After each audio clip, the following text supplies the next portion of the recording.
बोलो गणेश भगवान की जय।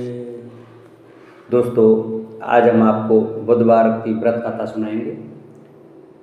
कृपया उसे श्रद्धा से सुने। इस कथा को सुनने से हमें पुत्र प्राप्ति होती है और धन धान्य की प्राप्ति होती है। तो आइए कथा को प्रारंभ करते हैं। एक समय किसी नगर में एक बहुत ही धनवान साहूकार रहता था। साहूकार का विवाह नगर की सुंदर और गुणवंती लड़की से हुआ था। एक बार वो अपनी पत्नी को लेकर बुधवार के दिन ससुराल गया और पत्नी के माता पिता से विदा कराने के लिए कहा।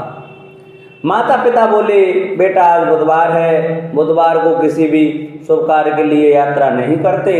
लेकिन वह नहीं माना और उसने बहन की बातों को न मानने की बात कही। दोनों ने बैलगाड़ी से यात्रा प्रारंभ की। 2 कोस की यात्रा के बाद उसकी गाड़ी का एक पहिया टूट गया। वहां से दोनों ने पैदल ही यात्रा शुरू की। रास्ते में पत्नी को प्यास लगी तो साहूकार उसे एक पेड़ के नीचे बिठाकर जल लेने के लिए चला गया।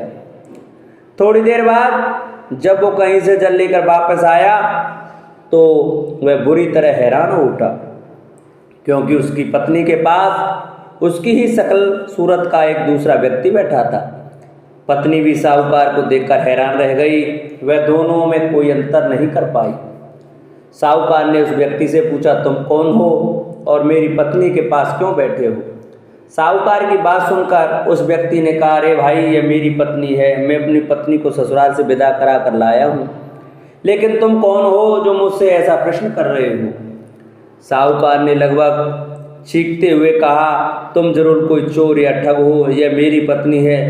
मैं इसे पेड़ के नीचे बैठाकर जल लेने गया था। इस पर उस व्यक्ति ने कहा, अरे भाई, झूठ तो तुम बोल रहे हो। पत्नी को प्यास लगने पर जल लेने तो मैं गया था। मैं तो जल लाकर अपनी पत्नी को पिला भी दिया है। अब तुम चुपचाप यहाँ से चलते बनो, नहीं तो किसी सिपाही को बुलाकर तुम्हें पकड़वा दूंगा। दोनों एक दूसरे से लड़ने लगे। उन्हें लड़ते देख बहुत से लोग वहाँ एकत्र हो गए। नगर के कुछ सिपाही भी वहाँ आ गए। सिपाही उन दोनों को पकड़कर राजा के पास ले गए। सारी कहानी सुनकर राजा भी कोई निर्णय नहीं कर पाया।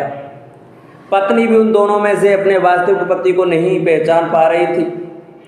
राजा ने उन दोनों को कारागार में डाल देने को कहा। राजा के फैसले को सुनकर असली साहूकार भयभीत हो उठा। तभी आकाशवाणी हुई, साहूकार, तूने माता पिता की बात नहीं मानी और बुधवार के दिन अपनी ससुराल से प्रस्थान किया।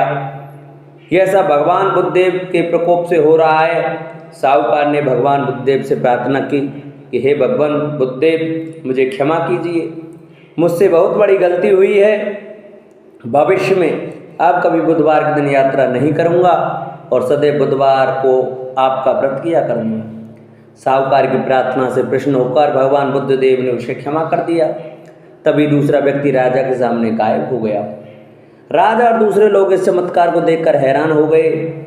भगवान बुद्धदेव की अनुकंपा से राजा ने साहूकार और उसकी पत्नी को सम्मानपूर्वक विदा किया।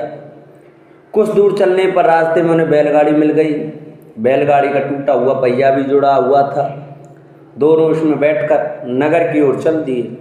साहूकार और उसकी पत्नी दोनों बुधवार का व्रत करते हुए आनंदपूर्वक जीवन यापन करने लगे। भगवान बुद्धदेव की अनुकंपा से उनके घर में धन संपत्ति की वर्षा होने लगी। जल्दी उनके जीवन में खुशियां ही खुशियां भर गई। बुधवार का व्रत करने से स्त्री पुरुष के जीवन में सभी मनोकामनाएं पूरी होती हैं। बोलो बुद्धदेव भगवान की जय। बोलो गणेश जी महाराज की जय। जिन भक्तों को हमारी कथा अच्छी लगी हो वो हमारी कथा को ज़्यादा से ज़्यादा शेयर करें। चैनल को सब्सक्राइब करें। सब्सक्राइब करने के बाद बेल आइकन जो घंटी है उसको ज़रूर दबाएं, जिससे कि जो हमारी वीडियो आए वो आप तक जल्द से जल्द पहुँचे। और कमेंट में ओम बुधाय नमः, ओम गणेशाय नमः लिखना न